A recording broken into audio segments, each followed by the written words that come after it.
नमो बुद्धाय। आज के इस धम्म वर्ग में आप सभी का हार्दिक स्वागत है। आज थोड़ा देर से आए, लेकिन कोई बात नहीं, देर आए दुरुस्त आए, है ना। तो हम सब जानते हैं कि पिछले कुछ सप्ताह से, पिछले कुछ संडे से हम लोग आर्य अष्टांगिक मार्ग का अभ्यास कर रहे हैं। भगवान बुद्ध का जो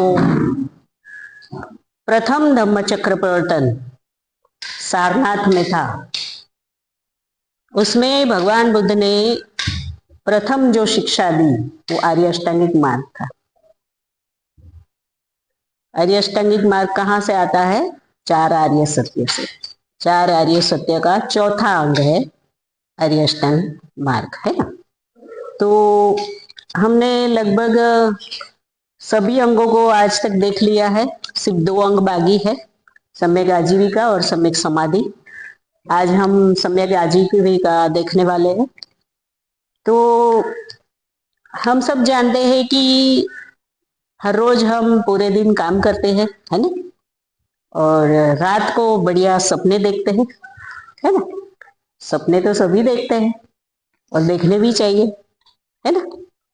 तो किसी गार्डन के बगीचे के मतलब बेंच रहता है, वहां पर बैठकर भी हम, है ना, कुछ हसीन सपने देखते हैं कि ऐसी आरामदायक अवस्था में मैं हमेशा रहूं, है ना। ऐसा भी हमारा सपना रहता है। तो बहुत सारे सपने दिवा स्वप्न ही होते हैं, सारे सपने सच तो नहीं होते, पर कुछ सपने हमें याद भी रहते हैं और कुछ नहीं भी रहते हैं। जो याद रहते हैं वो हमारे काम के होते हैं। वो इतना याद रखना कि जो भी सपना आपको याद रहा है पूरे दिन, नहीं तो सपना क्या था, आता है और हम भूल जाते हैं ना। कुछ स्वप्न याद रहते हैं और कभी कभी सच भी होते हैं ना वो स्वप्न।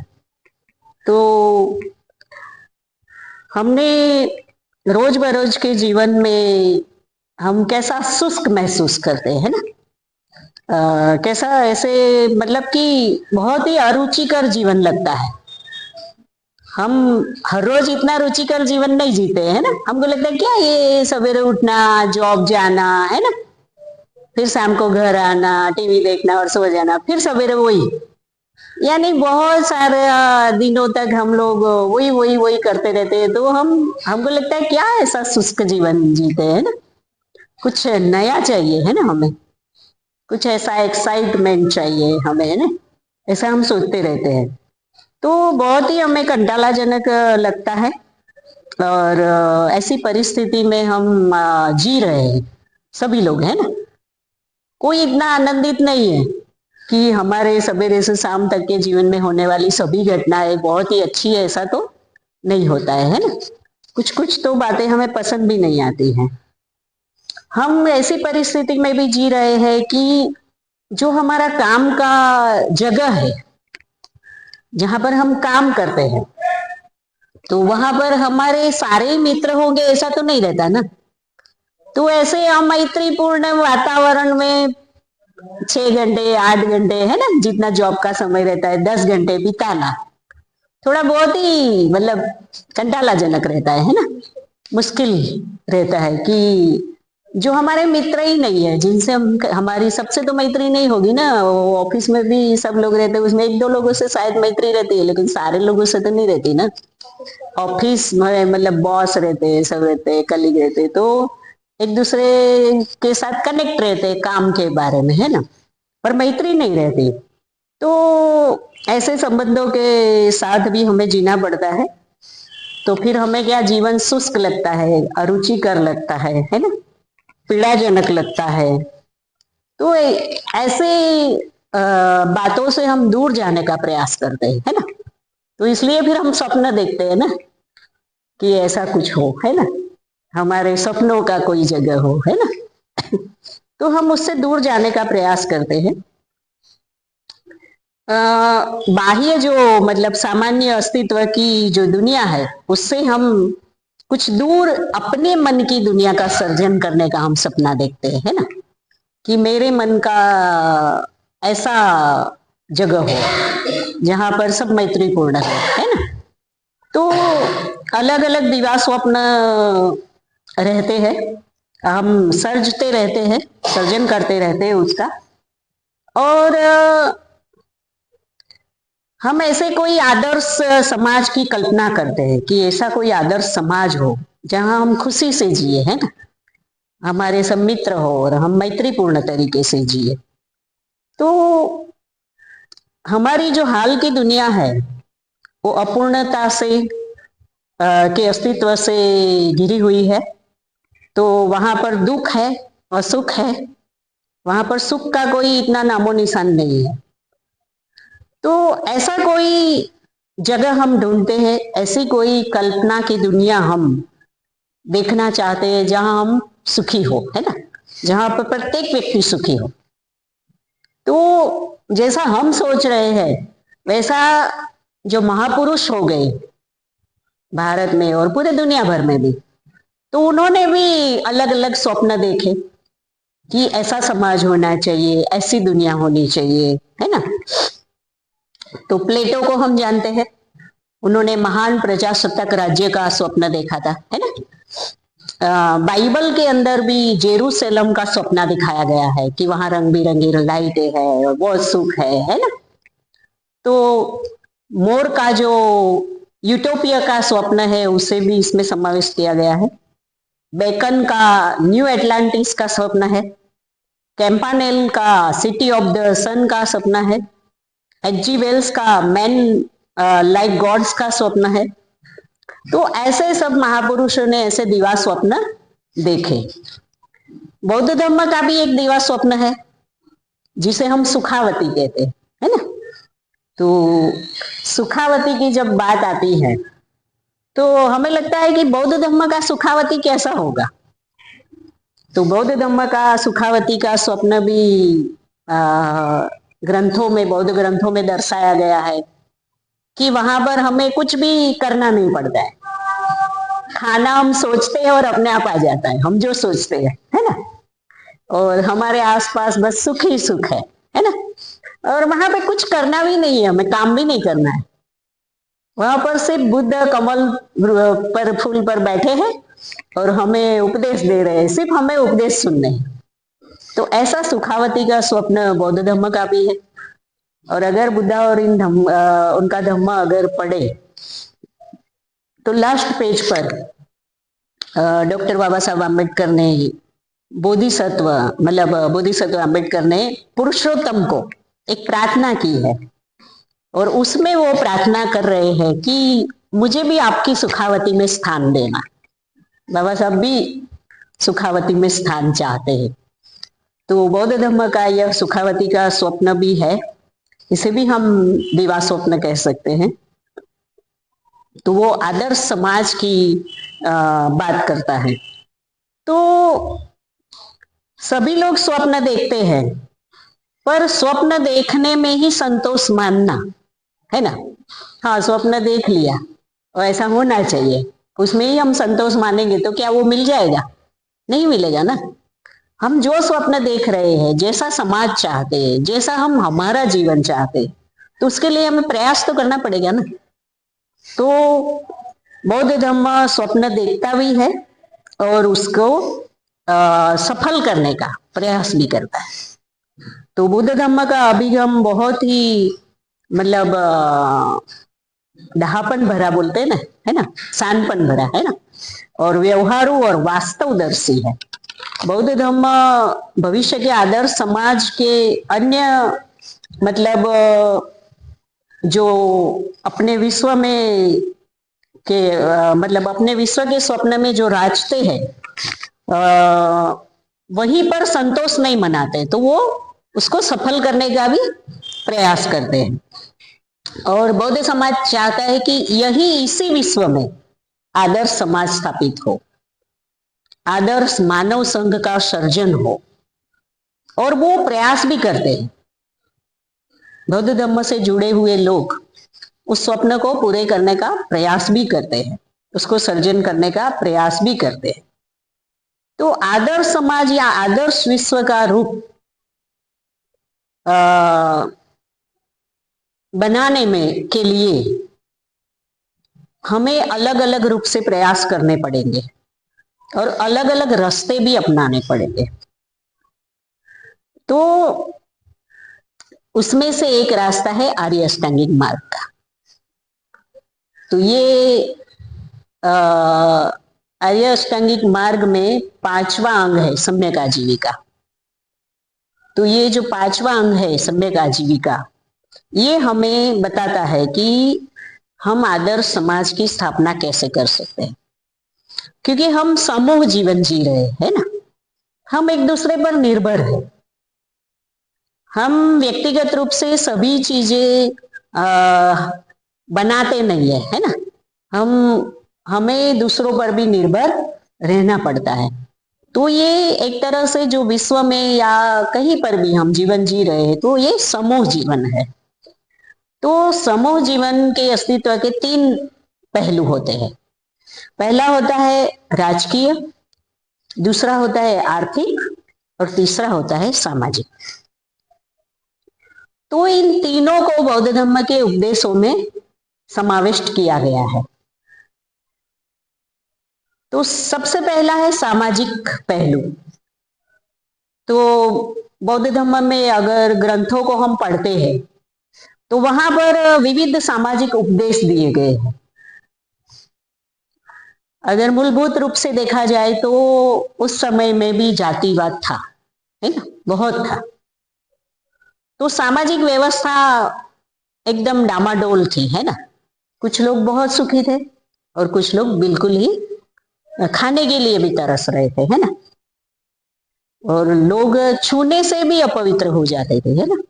यहाँ पर 4 वर्ण की व्यवस्था थी, ब्राह्मण, क्षत्रिय, वैश्य और शूद्र, है ना। तो एक दूसरे पर मतलब ब्राह्मण तीनों वर्ण से सेवा लेता था, वो खुद कुछ नहीं करता था, उसका काम था सिर्फ पढ़ना और पढ़ाना। वो भी वैश्य और क्षत्रिय को ही पढ़ाना, शूद्र को तो पढ़ना भी नहीं, है ना। उसकी आजीविका थी हमारे 3 वर्णों के ऊपर, है ना। तो ब्राह्मण सर्वश्रेष्ठ माना जाता था और बाकी वर्णों को कनिष्ठ माना जाता था, और शूद्र को तो कोई स्थान ही नहीं था, न पढ़ने का अधिकार था, न अच्छा खाने का, है ना, न अच्छा पहनने का। तो इस तरह की सामाजिक परिस्थिति उस समय बहुत डावाडोल थी। तो बुद्ध ने उस समस्या को सॉल्व करने का प्रयास किया है वहां पर। तथागत बुद्ध ने वहां पर जो जाति भेद था उसको मिटाने का प्रयास किया। वहां पर सुनीत जो स्वीपर था, है ना, कचरा साफ करने वाला, उसकी दीक्षा करते हैं, उसको संघ में प्रवेश देते हैं। तो बहुत ही मतलब भूचाल आ जाता है बाकी समाजों में कि ये क्या कर दिया बुद्ध ने। उनको लगता था कि बुद्ध के जो उपदेश है वो ब्राह्मण, वैश्य और क्षत्रिय के लिए ही है, बाकी के लिए नहीं है। तो जब सुनीत की दीक्षा हुई तो सभी लोगों ने बुद्ध का विरोध किया था, लेकिन भगवान बुद्ध ने कहा कि मेरा धम्म सभी मनुष्य के लिए है।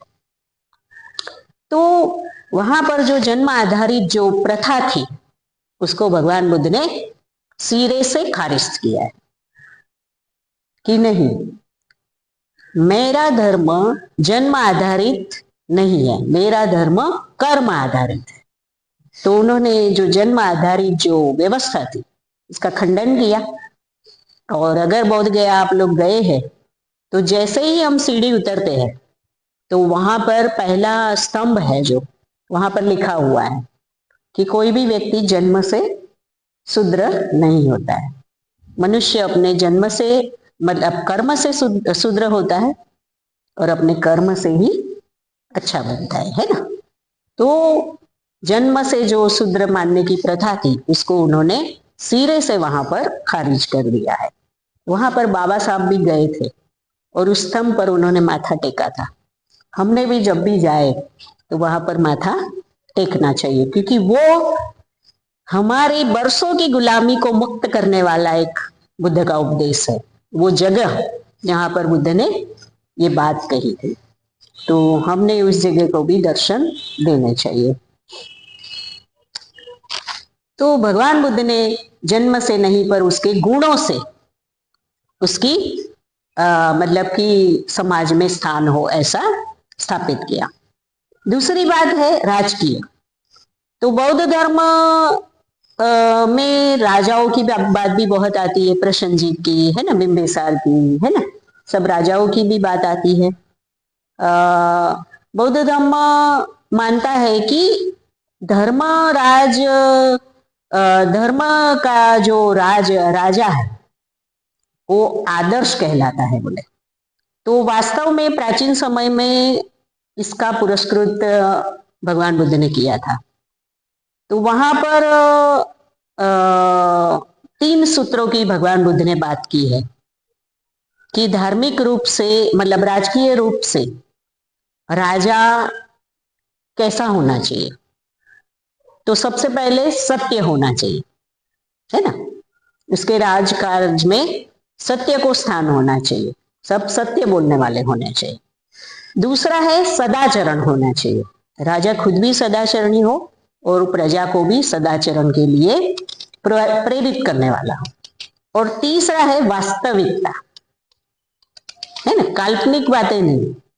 अभी जो भी राजकाज चल रहा है वो कैसा है, काल्पनिक है, आपके लिए ये कर दिया, आपके लिए वो कर दिया, सिर्फ बातें है ना, धरातल पर कुछ भी नहीं दिखाई देता है ना, पर वहां पर वास्तविकता थी। तो राजा का अर्थ उस समय सरकार था, है ना, क्योंकि वही राजा था। तो पब्लिक का डायरेक्ट रूप से कोई वहां पर कनेक्शन नहीं था, पब्लिक को पूछ पे राजा कोई निर्णय नहीं लेते थे, वहां पर नागरिकता जैसा कुछ नहीं था। लेकिन फिर भी राजा सबको मतलब कि सुख दे ऐसे नियम लागू करते थे, ऐसी सब योजनाएं लाते थे और लोगों को मदद करते थे। तो धर्म राजा का जो आदर्श है वो सदाचारी सरकार का होना चाहिए और वही उसका प्रतीक रहता था कि ये राजा कितना सदाचारी है, समाज को सुखी करने के लिए वो कितना कार्य करता है, वही मतलब कि प्रतिष्ठित धार्मिक राजा कहलाता था। तो उस समय के जो कारोबार था उसमें भी नैतिक और आध्यात्मिक विचार थे, मूल्यों की मतलब जो आधिपत्य था वो मूल्यों का था, कि मूल्य होते थे राजा की बातों में भी, कि जो भी यहाँ पर राजकाज करेगा, जो भी आर्थिक व्यवहार होंगे, जो बिजनेस होगा, उसमें भी नीतिमत्ता होगी, सदाचरण होगा। राजकारण में प्रपंच भी होते हैं, एक दूसरे की दोरी खींच भी होती है ना, और विरोधी युद्ध भी होते हैं, वहां पर रण संग्राम भी होता है। लेकिन नैतिक और आध्यात्मिक सिद्धांत भी होते थे।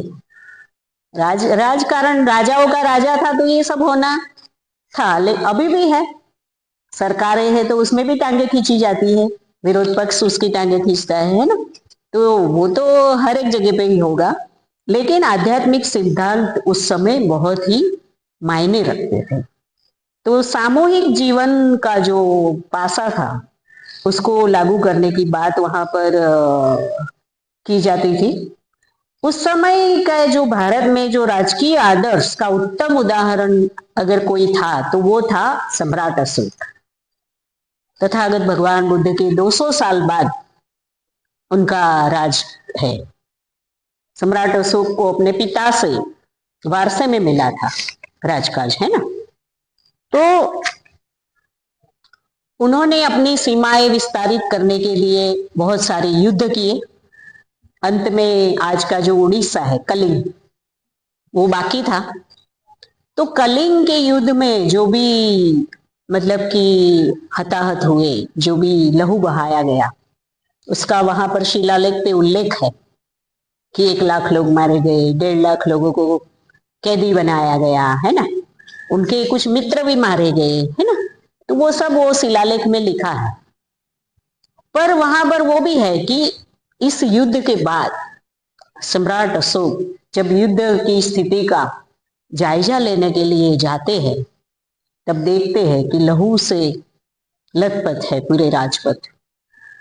तब उनका हृदय परिवर्तन होता है और वहां पर वो अपने बुआ के बेटे थे तिष्य, उनसे धर्म की दीक्षा लेते हैं और उसके बाद आजीवन मृत्यु पर्यंत वो बौद्ध धर्म का प्रचार प्रसार करते हैं। धर्मशालाएं बनाते हैं, है ना, चैत्य बनाते हैं, विहार बनाते हैं, कुएं खुदवाते हैं, पेड़ लगवाते हैं, है ना, पशुओं के लिए दवाखाने बनवाते हैं। मतलब सम्राट अशोक का काल यानी बहुत ही सुवर्ण काल, सोने की चिड़िया, है ना। बेबीलोन तक हमारा मतलब आर्थिक व्यवहार, मतलब जो बिजनेस चलता था, है ना। रोम, इटली, ग्रीस तक सम्राट अशोक ने अपने राजकीय लोगों को भेजा धर्म का प्रचार प्रसार करने के लिए। लगभग 60 लोगों को भेजा अलग अलग दिशाओं में। और इसके कारण आप आज रोम, इटली, ग्रीस में भी जाओगे ना तो वहां पे बौद्ध गुफाएं नजर आती है। तो ये बहुत ही मतलब पूरे इतने सालों के इतिहास में भारत के एक ही ऐसा राजा हुआ है सम्राट अशोक कि जिसकी सराहना पूरी दुनिया के लोग करते हैं। उसके समय का आर्थिक विकास, सामाजिक विकास, है ना, धार्मिक विकास, सभी बातों में अव्वल दर्जे का था। वो एक उदाहरण है हमारे लिए, आज के राजकारण के लिए भी, कि राजा हो तो सम्राट अशोक जैसा हो। राजकाज अगर आपको करना है तो सम्राट अशोक की तरह करो। उसके बाद एक तीसरा पहलू है आर्थिक, जो आज का हमारा विषय है ना, सम्यक आजीविका शिक्षण। तो बौद्ध धर्म का ध्येय क्या है? आदर्श समाज की रचना करना। मूलभूत रूप से बौद्ध धर्म का ध्येय यही है कि आदर्श समाज की रचना हो, आदर्श विश्व की रचना हो। तो आदर्श मनुष्य बने और आदर्श मनुष्य एक आदर्श समाज का भाग हो, ऐसा उसका स्वप्न है। हम सब एक दूसरे के अंग है और हम सबका जीवन एक दूसरे पर असर भी करता है। तो इसलिए हमने हमारे जीवन में परिवर्तन लाना भी जरूरी है। हम अगर खुद को एक आदर्श मनुष्य बनाएंगे तो आदर्श समाज बनेगा, तो आदर्श भारत बनेगा, है ना, आदर्श विश्व बनेगा। शुरुआत कहाँ से होती है? तो हमें स्वयं से शुरुआत करनी है कि मैं एक आदर्श मनुष्य बनूं। मेरा उदाहरण लोग ले कि मनुष्य हो तो ऐसा हो, है ना। आज हमारे सामने बुद्ध है आदर्श, है ना, बाबा साहब आदर्श है, अशोक आदर्श है ना। तो हमें उस तरह का बनना है। तो हमें हमारे अंदर परिवर्तन लाना जरूरी है और वो बहुत ही मुश्किल है, हम सब जानते हैं ना। 1 साल से बुद्ध विहार आ रहे, 2 साल से आ रहे, 20 साल से ध्यान कर रहे, है ना, 20 साल से संघ में है ना। पर जितना चाहिए उतना परिवर्तन हमारे अंदर आया है क्या? हम बोल सकते हैं क्या कि बौद्ध धर्म का जो आदर्श मनुष्य का स्वप्न है वो मैंने पूरा कर लिया, मैं आदर्श मनुष्य बन गई, ऐसा बोल सकते हैं क्या? हाँ, परिवर्तन कर रहे हैं हम, लेकिन बहुत मुश्किल है ना। आदर्श मनुष्य बनना बहुत ही मुश्किल है। मूलभूत रूप से भ्रष्ट और अनैतिक समाज में हम जी रहे हैं। कहते हैं ना कि वो चूल्हे पे खाना पकाओगे तो हाथ तो काले होने ही वाले हैं, है ना। बिना काले हाथ किए चूल्हे पर खाना नहीं पकेगा, है ना। तो ऐसी हमारी सबकी स्थिति है। तो कुछ भी हम कर लें, लेकिन थोड़े बहुत अंश से भी हम हमारे जीवन को इससे अछूता नहीं रख सकते। कुछ तो हमारे ऊपर दाग लग ही जाते हैं, क्योंकि समाज पूरा भ्रष्ट है, यहाँ की व्यवस्था पूरी भ्रष्ट है ना। तो हम देखते हैं कि सरकारी कर्मचारी है ना, जॉब करता है, तो वहां पर कितना सारा भ्रष्टाचार होता है ना। मैं मेरे ही घर का उदाहरण दूं तो मेरे हस्बैंड सिविल इंजीनियर थे, है ना।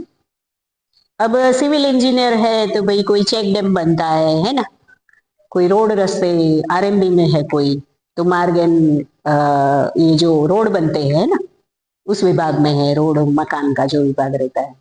तो जो भी योजनाएं रहती है सरकार की, तो उसमें इतना सारा भ्रष्टाचार रहता है ना, प्यून से लेकर ऊपर तक, मंत्री तक, उस विभाग का जो मंत्री होगा ना वहां तक। अब मंत्री से ही सब पूरा भ्रष्टाचार चालू है, तो वो प्यून भी नहीं बचने वाला है।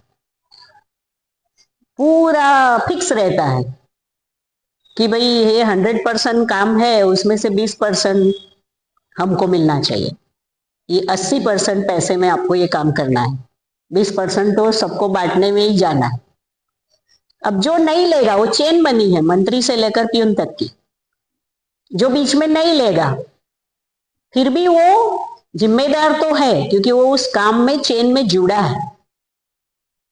अभी सिविल इंजीनियर है, उसको साइन तो करना है ना, उसको करना है ना कि ये चेक डैम कैसा बना है, वो बनवाता है वहां खड़े रह के, है ना, मजदूर लगाता है, सब करता है, लेकिन योजना वहां से बन के आई है, फंड वहां से पास हुआ है, तो मंत्री को देना है पैसा, वहां के अधिकारी को देना है।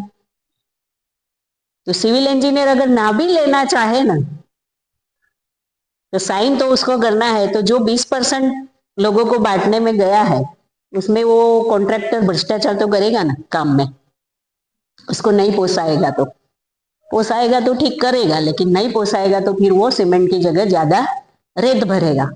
क्यों ये सब टूट जाते हैं ब्रिज? वही है भ्रष्टाचार कारण।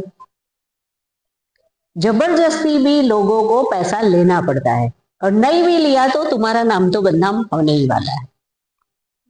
तो ऐसी परिस्थिति भी बनी हुई है, लेकिन कुछ विरले होते हैं जो नहीं लेते हैं, चाहे कुछ भी हो जाए, भाई मुझे नहीं लेना है, जिसको लेना है लो। तो ऐसे बहुत कम लोग रहते हैं। तो ऐसी व्यवस्था भारत की अंदर है, तो लोग मुश्किल से अपने आप को बचा पाते हैं। लेकिन जो लोग ध्यान करते हैं, धर्म के मार्ग पर चलते हैं, जिन्होंने कुछ अपने नैतिक आचरण सिद्धांत बनाए हैं, वो लोग उससे बचते हैं। तो नैतिक और आध्यात्मिक जीवन के हित में है कि हमने ऐसे जो काम है उसमें हमारी हिस्सेदारी नहीं होनी चाहिए। इसका इस कारण भी हो सकता है कि लोगों के अभी दिमाग में पैसा पैसा चढ़ गया है, इसलिए वो अपना जो ध्येय है कार्य का, वो फर्ज ही भूल गए हैं। अगर किसी डॉक्टर का एक कार्य है कि सेवा करना है उससे, तो वो सेवा भूल गए, बस उनको पता है कि पैसे आएंगे इसलिए काम करना है। हाँ, मेडिकल लाइन में भी विनय एमआर है तो पता है ना, कितनी सारी स्कीम लाते हैं मेडिकल कंपनियां, दवाइयों की कंपनियां। जो डॉक्टर को वो लोग गाड़ी देते हैं, ये देते हैं, वो देते हैं कि भाई तुम ये हमारी दवाई लिख के देना, है ना, कमीशन मिलता है उनको। तो ये है, व्यवस्था ही ऐसी बनी है। और डॉक्टर भी कितना 25-30 लाख 50 लाख खर्चा करके डॉक्टर बना है, तो वो भी तो पैसा वसूलना चाहता है। जहाँ पे जरूरत नहीं है वहां पे ऑपरेशन। हाँ, तो अभी तो कितना सारा पकड़ा गया कांड है ना, कितने सारे जरूरत नहीं होने पर भी ऑपरेशन हुए। तो ऐसा होता है, लेकिन उसको बदलने का हमने प्रयास करना चाहिए। और कीचड़ के बीच में कमल बन के खिलना पॉसिबल तो नहीं है, क्योंकि कीचड़ ही इतना सारा है, सारी जगह पे कीचड़ ही कीचड़ है कि कमल कैसे खिले। तो हमारा जो नैतिक आचरण है वो हमें इसमें लगाना चाहिए, और हम कर सकते हैं, लेकिन बहुत ही मुश्किल है। सिस्टम में रहकर, सिस्टम से बाहर जाकर नैतिकता का आचरण करना बहुत मुश्किल है। तो बुद्ध के समय में ये सब समस्याएं कम थी, क्योंकि राजाओं का राज था, तो राजा ही सब करवाते थे अपने मंत्रियों से वगैरह। नागरिकों का उसमें ज्यादा रोल नहीं था, नागरिकों का जीवन बहुत सादा सीधा था, और अव्यवस्थित भी था उस समय, इतना व्यवस्थित नहीं था जीवन। तो जो व्यापार है, धंधा है, अर्थ कारण है, वो उसकी प्रगति भी उस समय थी।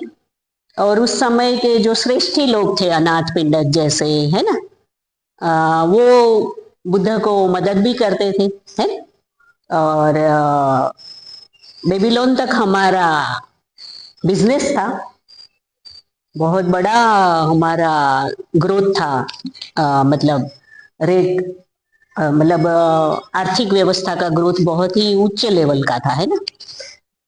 तो उस समय भी भगवान बुद्ध ने सम्यक आजीविका के बारे में बताया। हमने राजकीय और धार्मिक देखा, तीन बातें हमने की कि भाई राजकीय, धार्मिक और आर्थिक, है ना। हाँ, तो ये राजकीय, आर्थिक, सामाजिक, हाँ। पर हमारा जो राजकीय ऊपर भगवान बुद्ध ने कोई अष्टांग मार्ग में कोई अंग नहीं समाविष्ट किया है ना। और सामाजिक में तो उन्होंने ही उत्थान किया अपने संघ में से ही, और धार्मिक के ऊपर भी उन्होंने बहुत ही बोला है, लेकिन ये आर्थिक के ऊपर उन्होंने पूरा एक अंग का समाविष्ट किया है, सम्यक आजीविका का अंग लिया है पूरा अष्टांग मार्ग में। यानी कि बोलने की जरूरत लगी होगी उन्हें, तभी वो बोले हैं। तो सम्यक आजीविका सिर्फ आर्थिक ही नहीं तो सामाजिक जीवन और हमारे सामूहिक जो अस्तित्व है उसके साथ भी जुड़ा हुआ है। इसलिए भगवान बुद्ध ने इस आदर्श समाज की स्थापना की, जो ध्येय रखा, और समाज को बताया कि आर्य अष्टांगिक मार्ग का अनुशीलन पालन करना चाहिए। तो एक ऐसा समाज उस वक्त कि प्रत्येक व्यक्ति को कमाना तो पड़ेगा ही, किसी भी युग में हो कमाना तो सबको पड़ेगा, है ना। तो अपना जो जागरूक जीवन का बहुत बड़ा हिस्सा हम उसमें इस्तेमाल करते हैं, है ना। अभी हमारे पास 24 घंटे है, तो 24 घंटे में कम से कम 10 घंटे तो हमारी आजीविका को देने पड़ते हैं ना, और आने जाने का एक एक घंटा तो अलग, है ना। तो 24 घंटे में से 12 घंटे तो आपके, आप जब स्मृतिमान रहते हैं, सोने की तो वो तो अजागरूक है ना, पर जागरूक अवस्था के 12 घंटे अगर आपको वहां देने पड़ते हैं, तो फिर वो हमारे मन पर, हमारे शरीर पर असर तो करेगा ना। जिस फील्ड में भी हम जॉब करते हैं, उस फील्ड का असर, उस काम का असर हमारे शरीर पर होगा, हमारे मन मस्तिष्क पर होगा। क्योंकि 12 घंटे में से 10 घंटे हम सोते हैं, है ना, 12 घंटे हम काम में देते हैं, है ना।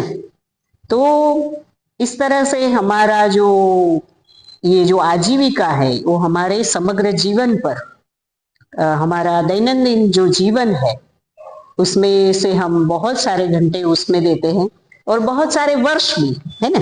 कोई 20 साल जॉब करेगा, कोई 30 साल, कोई 40 साल, है ना। तो इतने सालों तक आप एक ही एक काम कर रहे होगे, तो उस आजीविका का असर आपके मन और शरीर दोनों पर पड़ता और उसकी निशानियां आपके शरीर पर दिखती है ना। तो जीवन निर्वाह के लिए जो भी आप साधन इस्तेमाल करते हैं उसका असर आपके जीवन पर होता है, और उसका चिंतन करना हमें जरूरी भी है। तो होता क्या है, तो भगवान बुद्ध कहते हैं कि आप जो काम करते हैं उसका असर आपके शरीर पर भी पड़ता है,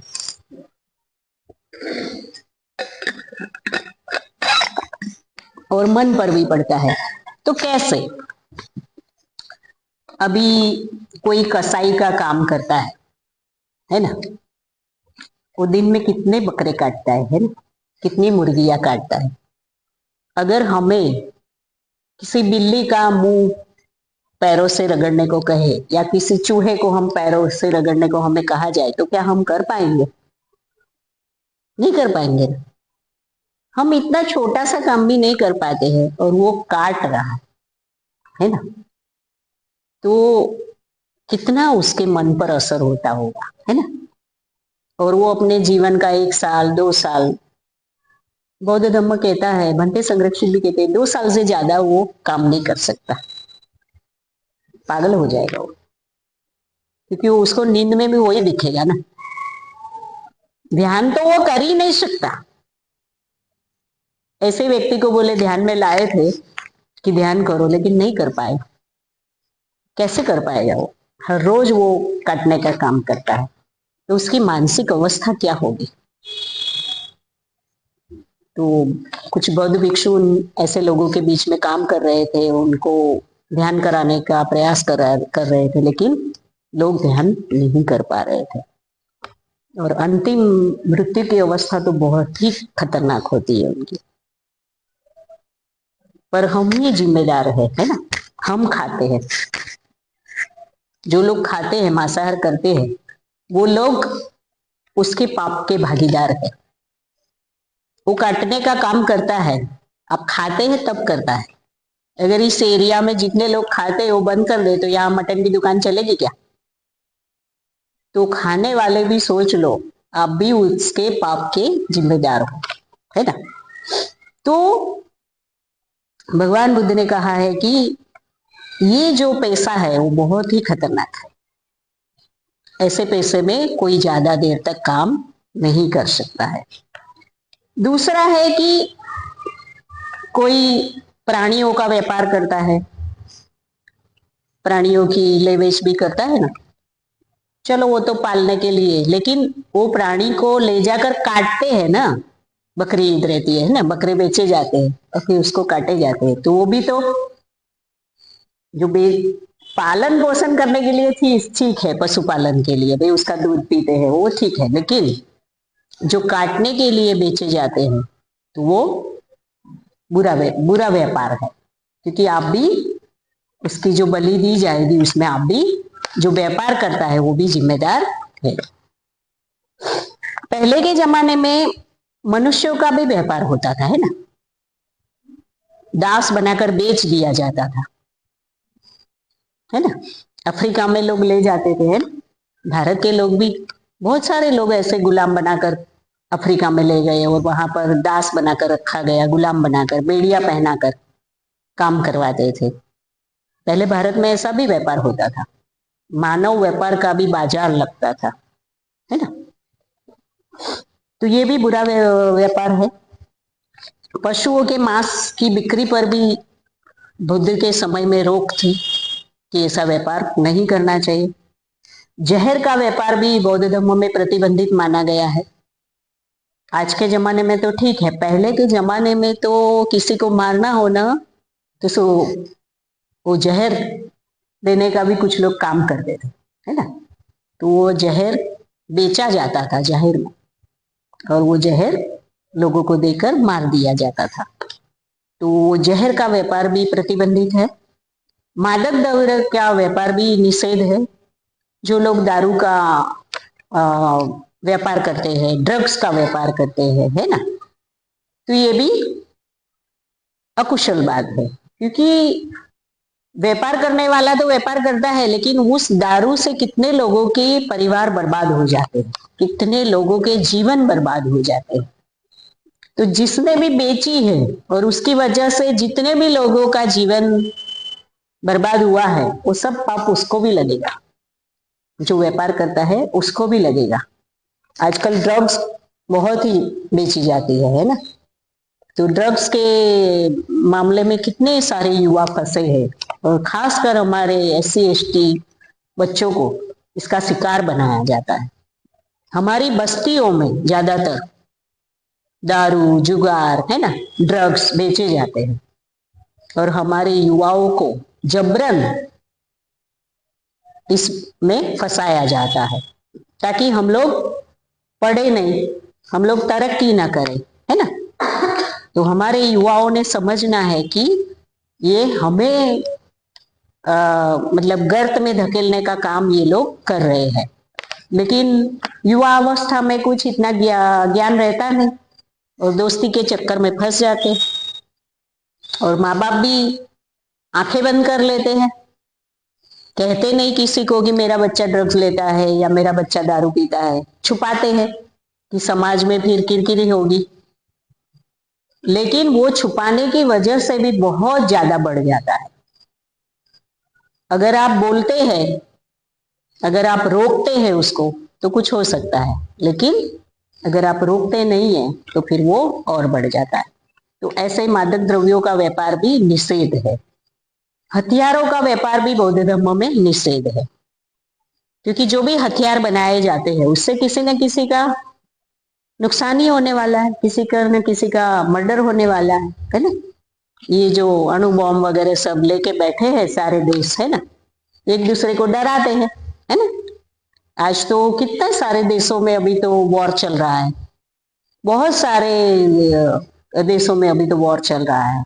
जैसे कि हम तीसरे विश्व युद्ध के कगार पर आकर खड़े हो गए हैं, न जाने कब हम भी उसमें आ जाए, ऐसा भयानक वातावरण पूरे विश्व में खड़ा हुआ है।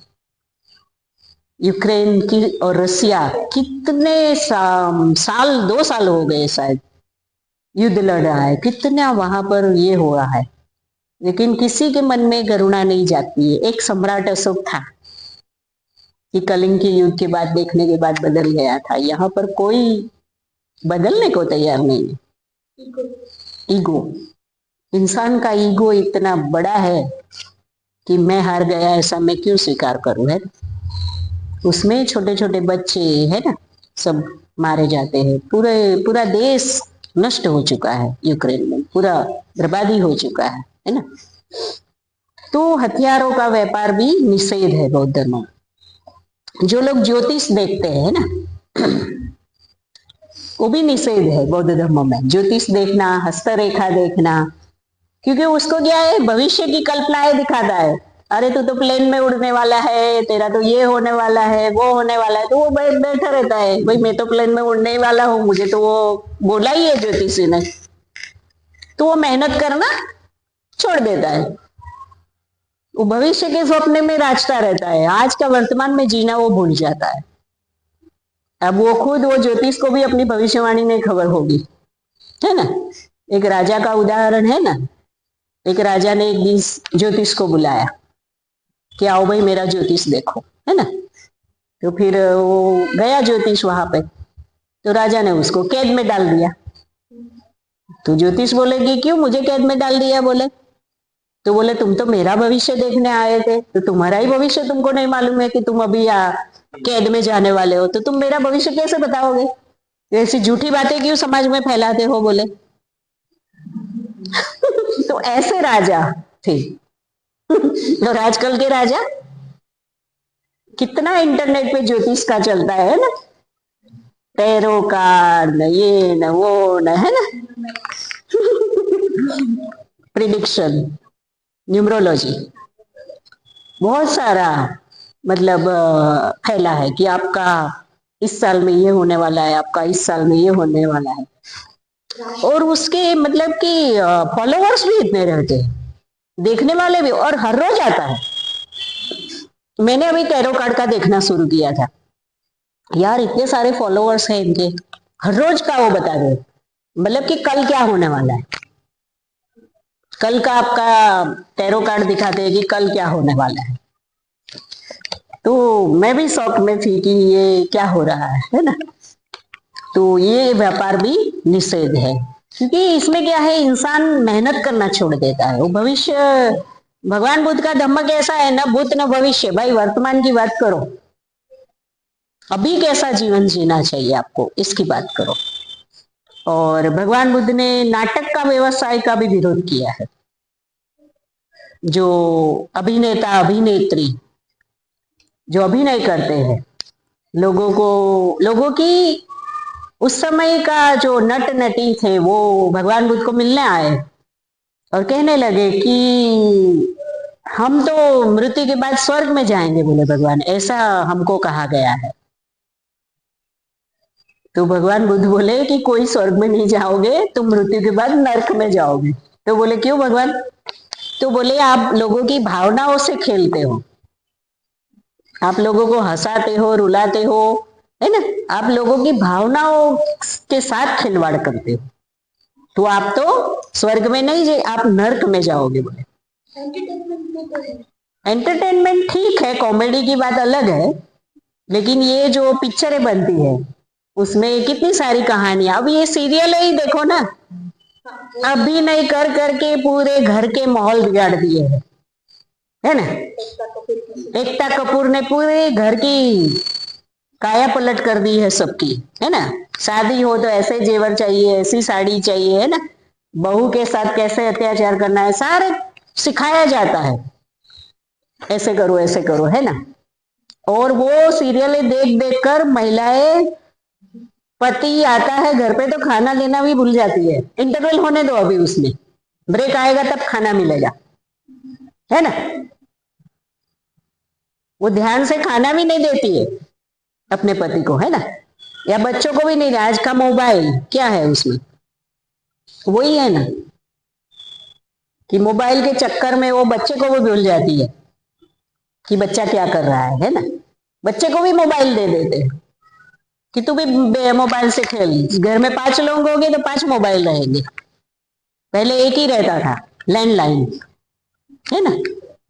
और आजकल सबके पास मोबाइल। तो भगवान बाबा साहब के पास भी है ना, दिलीप कुमार गए थे कि बाबा साहब आप अच्छा मूवमेंट चला रहे हो सामाजिक, तो मैं आपको पैसा देना चाहता हूँ कुछ। बाबा साहब ने मना कर दिया कि मैं नट नटियों का पैसा नहीं लेता, क्योंकि आपका व्यवसाय भगवान बुद्ध ने निषेध माना है। आप लोगों की भावनाओं से खेलते हैं, खिलवाड़ करते हैं, आप लोगों को रुलाते हैं, है ना। आप लोगों को गुस्सा दिलाते हैं, है ना। अगर मूवी में अगर कोई गुंडा है पर हीरो है तो हम क्या सोचते हैं, वो जीत जाए। भले वो गुंडागर्दी करता है लेकिन हमारा हीरो है ना वो पिक्चर का, तो उसकी जीत के लिए कामना करते हैं ना कि भाई अंत में ये जीत जाए, है ना। और हमारा बेटा अगर गुंडा होगा तो करेंगे क्या, लेकिन वो हीरो है ना। तो ये नट नटी का जो व्यवसाय है इसका भी विरोध है इसमें, क्योंकि ये लोग कला के माध्यम से स्वयं के लोभ द्वेष मोह का शिकार तो बनते हैं, लेकिन दूसरों को भी पतित करते हैं। स्वयं भी पतित होते हैं और दूसरों को भी पतित करते हैं। तो जो भी पैसा बोले कि शेयर बाजार वालों का, शेयर बाजार में भी है ना, आज लगाए 100 और कल हो गए 0, है ना। ऐसे भी कितने हैं ना, कितने लोगों के पैसे चले जाते हैं, है ना। तो ऐसे बहुत सारे आज व्यवसायी है जो बुद्ध के समय में नहीं थे लेकिन आज है। तो ऐसे व्यवसाय का भी विरोध किया गया है। शेयर बाजार का भी विरोध। हाँ, है ना। वो कोई सम्यक आजीविका नहीं है। अगर वो शेयर बाजार के अंदर कोई कंपनी अगर हथियार बनाती है और उसके शेयर आप खरीदते हैं, है ना, तो आप भागीदार है कि नहीं उस युद्ध में। हाँ, वो ठीक है। उसमें कुछ सम्यक आजीविका वाले कंपनी होने चाहिए, उसके शेयर का बहुत उतार चढ़ाव नहीं होना चाहिए, थोड़े स्थिर रहते हो ऐसे जो दूसरों को नुकसान ना करते हो। मतलब जैसे कि आज कतल खाने हो तो बड़ी बड़ी फैक्ट्रियां बन गई, उसके भी शेयर, है ना। ये मेडिकल दवाओं का है तो उसके भी शेयर है ना, कंपनियों के। तो जो भी बातें समाज को नुकसान करती है और उसकी जो कंपनियां हैं उसके शेयर अगर आपके पास है तो आप इनडायरेक्टली भी आप उस व्यवसाय से जुड़े हुए हैं, और उससे जो भी समाज के लोगों का नुकसान होता है वो आप भी उसके कर्म के भागीदार है, क्योंकि फायदा नुकसान तो आप भी लेते हैं ना, है ना। तो डिफेंस के जो हथियार बनाते हैं उनके तो नहीं। तो भगवान बुद्ध कहते हैं कि आपका जो पेशा है वो लंबे समय तक आप जो काम करते हैं उसका असर आपके शरीर और मन पर भी पड़ता है। विशेष प्राचीन काल में तो विशेष प्रकार के व्यापार करने वालों की शरीर रचना पर उसका प्रभाव पड़ता था, उससे पहचान जाते थे। जैसे कि रंग करने वाला है ना, रंगारी जो होता है तो उसके हाथ हमेशा रंगे हुए रहते हैं, हमको पता ही चल जाएगा कि ये कलर काम करने वाला है ना। उसकी मतलब जो दर्जी रहता है तो पूरे दिन वो मशीन पर बैठा रहता है ना। तो उसका जो कुंभ है वो निकल जाता है ना। तो पता चल जाता है कि ये दर्जी का काम करता है ना।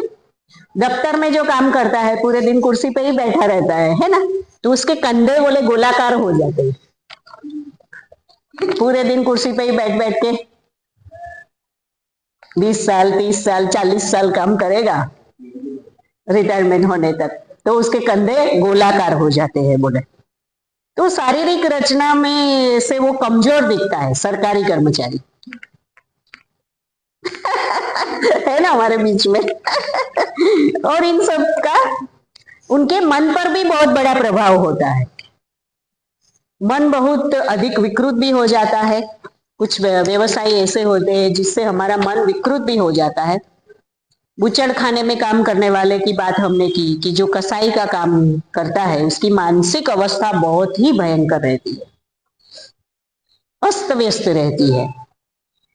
उसके अंदर मानव प्रवृत्ति के लिए कोई स्थान नहीं होता, क्योंकि उसके अंदर करुणा तो मर चुकी है ना।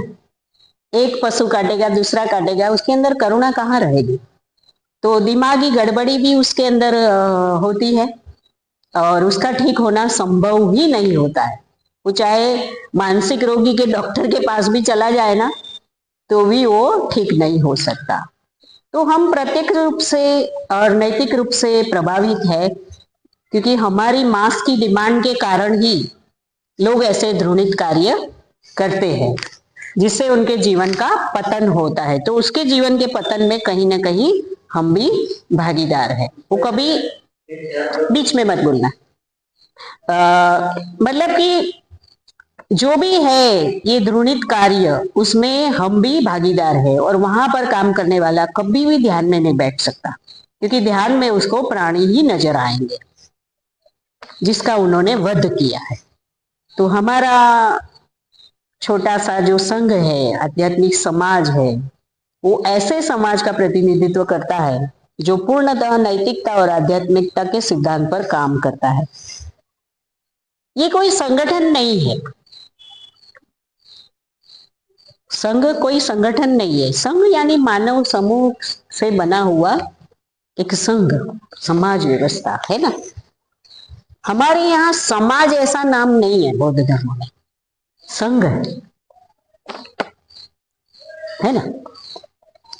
तो हम लोग जो बौद्ध लोग हैं सिद्धांतों पर आधारित जीवन जीते हैं, नैतिक मूल्यों पर आधारित हम जीवन जीते हैं और आध्यात्मिक जीवन जीने के कारण हमारे बीच में वो सब बातें नहीं होती है जो आम लोगों को के जीवन में होती है। तो हमने अगर आदर्श समाज का निर्माण करना है तो हमने आध्यात्मिक समाज की रचना करनी होगी। ऐसा आध्यात्मिक समाज की जो सम्यक आजीविका करता हो।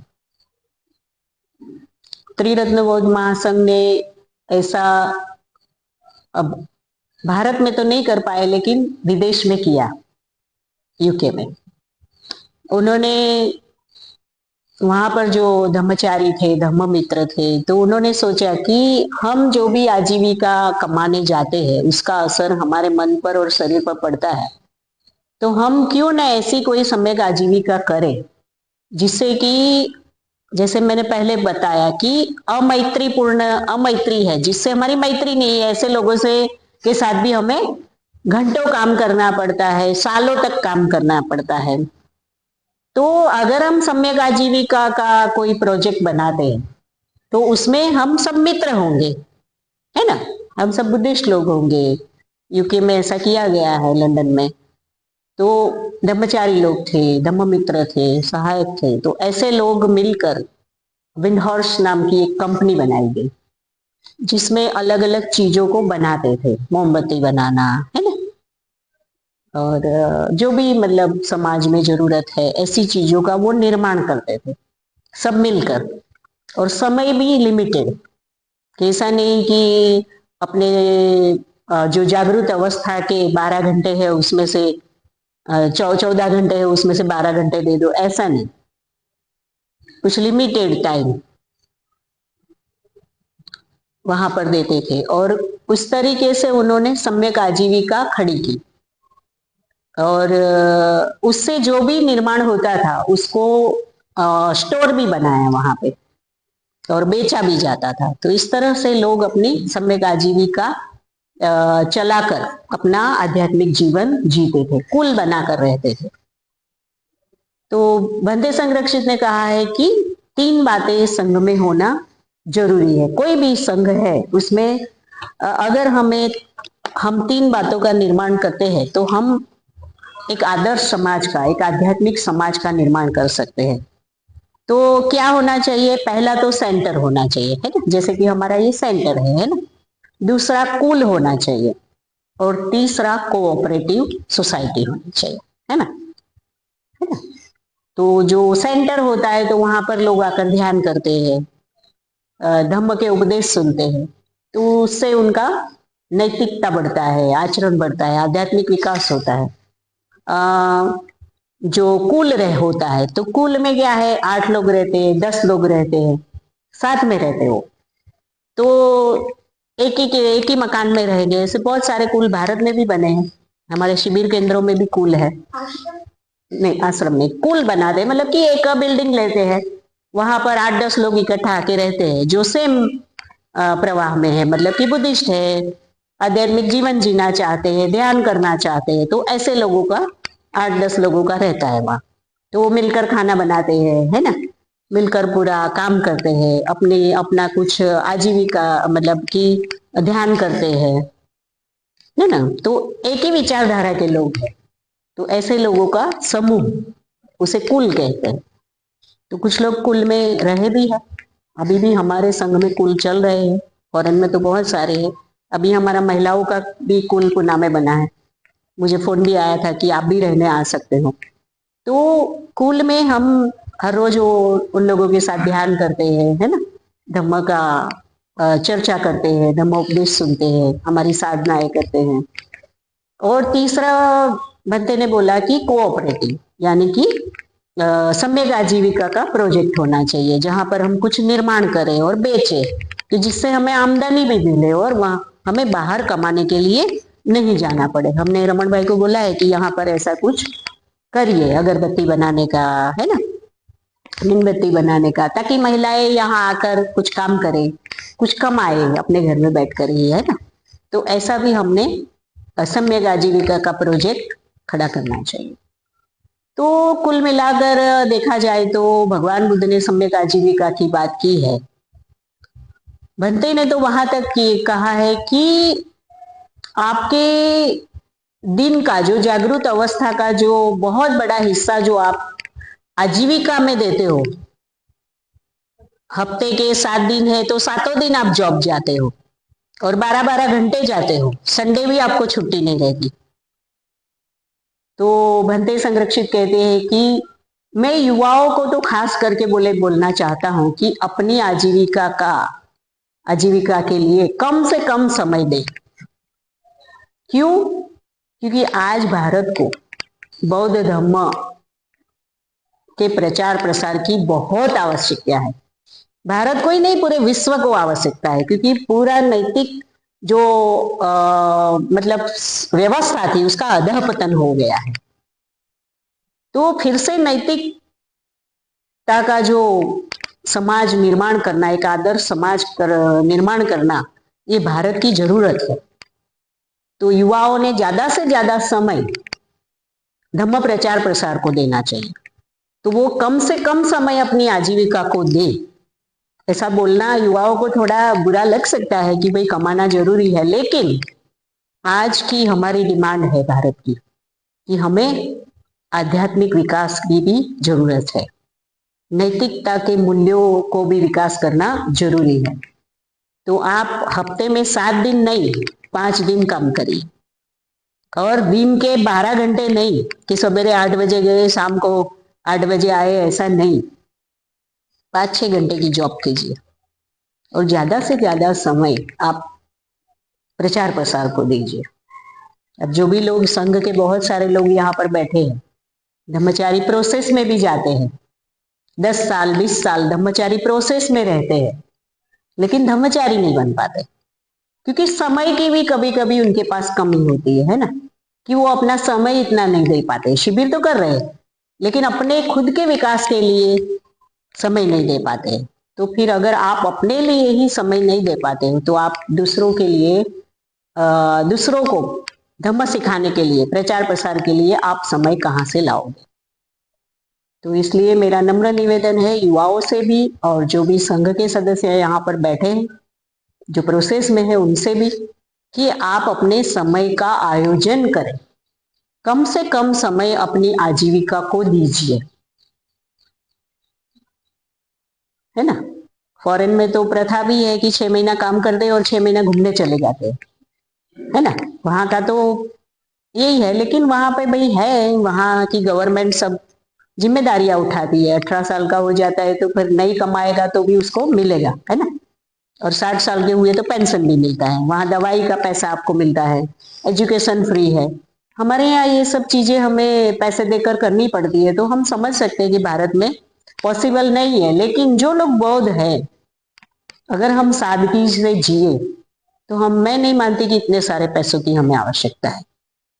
बौद्ध भिक्षु का जो संघ भगवान बुद्ध ने बनाया वो हमारे सामने आदर्श रखा है कि जैसे एक भिक्षु 3 चीवर में निवास कर सकता है, तो आप भी 3 पैंट या 3 ड्रेस में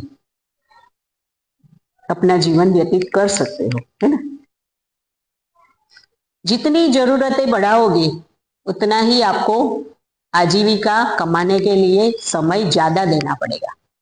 तो जितनी जरूरतें कम रखोगे, जितना सादगी से जियोगे, शांति से जियोगे, संतुष्टि से जियोगे, उतना ही आप प्रसन्न रहोगे, है ना। आप विकास करोगे, आपका मन अच्छा रहेगा, आप धम्म सीखोगे, आप ध्यान सीखोगे, दूसरों को भी प्रसन्न रख पाओगे, दूसरों को भी धम्म सिखा पाओगे, है। तो मैं भी खुद भी बिजनेस करती थी, लेकिन मैंने 91 से 2008 तक किया।